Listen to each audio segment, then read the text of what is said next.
Hello, everyone. We continue our sovereignty series, and today we shall be focusing on health sovereignty. Who is responsible for your health? Your family? The healthcare system? Perhaps the government? Or the latest medical technology? Or is there a responsibility that belongs first to you? This is where the conversation on health sovereignty begins. Welcome to Healing Eve. And as always, you are loved, you are unique, and you are enough.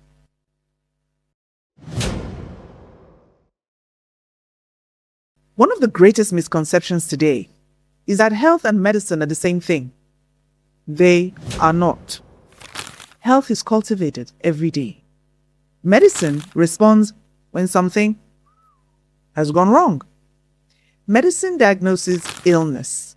Health is influenced by the food we eat, the sleep we get, the way we move, the relationships we build, the environment we live in, and the choices that we make. Health is proactive. Medicine is often reactive. If we confuse the two, we begin to believe that our health exists only in hospitals and in the hands of medical professionals. Doctors are important, and medicine can be helpful, but health comes first. Neither of these can replace the daily decisions that shape our health long before we consider visiting a hospital. So health sovereignty is the recognition that every individual has the responsibility to understand, care for, and steward their own body. It's about becoming an active participant in your health rather than a passive recipient of healthcare. As the election campaigns heat up here in Nigeria, please listen carefully to the candidates and ask questions. We need community nurse midwives to manage health in the community, not more hospitals, aka disease palaces. We need policies to reverse the factors causing real food to be so expensive. We need to stop spending money on injections that maim and kill in the name of public health disease prevention. In order to understand the origin of the dichotomy between medicine and health, we have to travel back into time. Our medical system is an export from the United States of America, and this dichotomy between medicine and health did not exist before the early 1900s. At that time, doctors were versed in healing therapies using herbs, simple compounds, osteopathic manipulation, energy, and a host of treatments geared at curing diseases. In 1908, the American Medical Association, in conjunction with the Carnegie Foundation, commissioned Abraham Flexner, who was not a doctor, not a medical educator, and not a scientist, to review medical school's curricula. The Flexner Report was implemented throughout the US, using millions of dollars donated to a few deserving medical schools by the richest man in the US, John D. Rockefeller, who used the waste products of his petroleum refineries to build the pharmaceutical industry.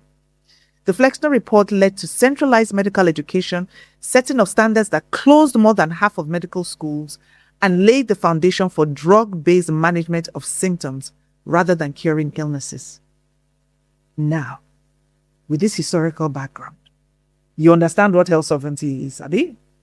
It's about developing the wisdom to distinguish between influence and control, between information and truth, between knowledge and understanding. Practically speaking, health sovereignty begins with exercising one's right to consent when a vaccination is offered. Because remember, vaccination is offered to healthy people as safe and effective to prevent future ill health. So parents, protect your children. Do the work to understand what exactly is in these small vials that they show you that are going to protect your child from disease. The jury has concluded those children who receive vaccination end up with chronic disease in their later childhood. Children who have never been vaccinated are hundreds of times healthier than those who have been vaccinated. We have resources that are available online. You can buy books like Vaccine Amen, which was written by Aaron Siri, and documents everything that you need to know to keep your child safe. Women, understanding your body, especially your signs of fertility, nurturing that fertility, and tracking it for optimal well-being, that is taking care of your health. On the other hand, medicine is living oblivious to your body, swallowing contraceptives for gynecological problems or just maybe for birth control, and then subjecting yourself to all manner of intervention if one develops infertility.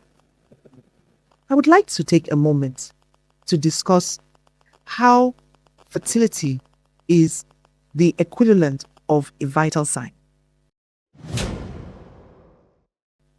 Now, when you go for a checkup, for instance, you have your temperature checks, your pulse, how often you are breathing, and then your blood pressure.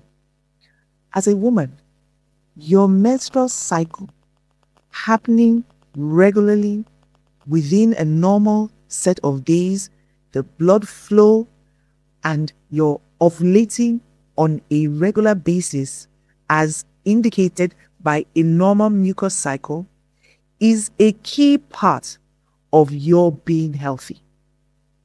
Now, it might be very clear that we can have medications that can keep one having a period and yet not ovulating. That's what contraceptives are for. But I'd like to give you just a little glimpse into what the chemicals that are in contraceptives actually mean in your body. So, when you have a contraceptive, most of them contain both estrogen and progesterone. Walk with me as we go through a short list of the effects of estrogen in your body. The first thing that they do is to set about changing the way your body produces different other chemicals and proteins and processes. So, for instance, your body produces estrogen normally. When you take in the chemical synthetic estrogen, what it does is, first of all, it decreases the proteins in your blood. It also causes changes by increasing your cholesterol, increasing your triglycerides. It reduces vitamins like vitamin C and vitamin B. It causes breast tenderness and increases the lining of the womb's uptake of steroids. Now, most contraceptives are two hormones, the synthetic estrogen and the synthetic progesterone. Most synthetic progesterones are actually testosterone that has been adjusted for a progesterone effect. So you're actually taking testosterone, only it has been tweaked. So the effect of this altered progesterone, altered testosterone that you are taking include increasing your insulin, decreasing the capacity of your body to utilize glucose, i.e., making you more susceptible for diabetes. It reduces your good cholesterol, increases your bad cholesterol. It makes you retain nitrogen. Your skin produces more oil, and you have lots of effects on mood as well. Now, clinically, the symptoms that are very common when you are taking contraceptives include mood changes, weight gain, acne, anxiety, nervousness. It increases your risk of having blood clots in the legs, strokes. It increases blood pressure, the risk of heart attacks in those who smoke and are on birth control.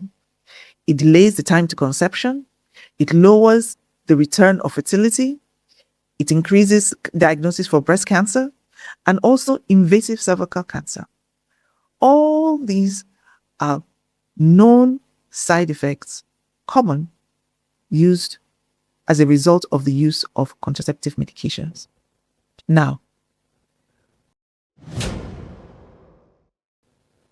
if I were to offer to you to receive a session, an introductory session, which will lay out to you the beauty of your own body, the body that God has gifted you, for you to be able to see how your cycle is producing natural estrogen, natural progesterone, and how your cervix is responding to these hormones, and you can tell that your body is responding properly, will you not feel empowered? Will you not avoid exposing yourself to both short and long-term risk from these dangerous chemicals? Following the session, we'll now have regular trainings so that you become very comfortable with checking for your signs of fertility and tracking them. At the time that you are willing and ready to begin your family, this habit, skill that you have acquired will now serve you to both achieve pregnancy and then space your children. And at the time that you have completed your family size, avoid pregnancy. The same system, avoiding chemicals. How about? Tinkermill, I think we should consider doing what will give us the very best health in the long run, rather than short-term fixes. They start running around, come and help me 10, 15 years down the line. Now, men, you are not to be forgotten. I have a very, very soft spot for men when I walk into a supermarket, because wherever I go, I see soy this, soy that, soy this, and I know that it is the men that they are targeting, because soy is a source of estrogen. So please read the labels of the foods that you are buying. There is practically no packaged food processed that soy has not been added, and it is your health that is at risk. We will continue next time. Healing Eve, health sovereignty. And remember, you are loved, you are unique, and you are enough.